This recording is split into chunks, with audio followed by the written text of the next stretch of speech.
Well, here we are, the last chapter of Modern Madness.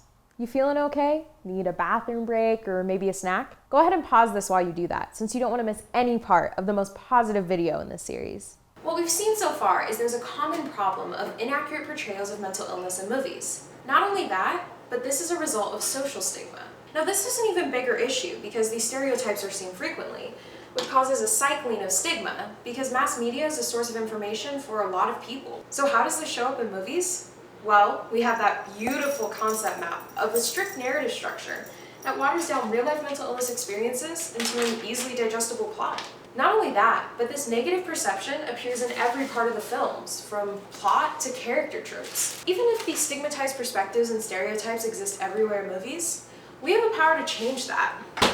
While an editorial by Mark Salter and Peter Byrne focuses on the ways psychiatrists can get involved in the fight against stigma, there's some great advice for any member of the audience in there too. The best thing for us to take from their advice is to call out stigma when we see it. No, I'm not referring to call out culture. Salter and Byrne advise writing your issues out in the heat of the moment and then returning to them a few times before sending the complaints to the appropriate recipient. Even if we don't know exactly who to send our complaints to, we can write them quite literally anywhere on the internet, or we can make a 4-part video series about it. Another way we can combat this stigma is to ask for and support more accurate media on mental illness. A study in the 2006 Journal of Health Psychology found that only the combination of an educational trailer and an accurately made movie about schizophrenia had a positive effect. The general awareness of audiences increased, and their overall feelings of stigma towards mental illness decreased. The key point here, though, is that the movie, even if accurate, was only successful with the inclusion of educational information. Therefore, we can fight stigma by educating ourselves. The more we know about mental illness, the less of a hold stigma has on us. And don't worry, I did your homework for you.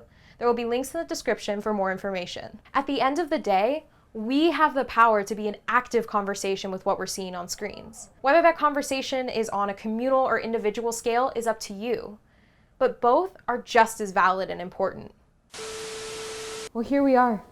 The end of an era, the turn of a century. All right, maybe it's not quite that, but this is where I say goodbye. I just want you to know that all the times we shared, the good and the bad, they're always going to have a place in my heart. Okay, enough of that.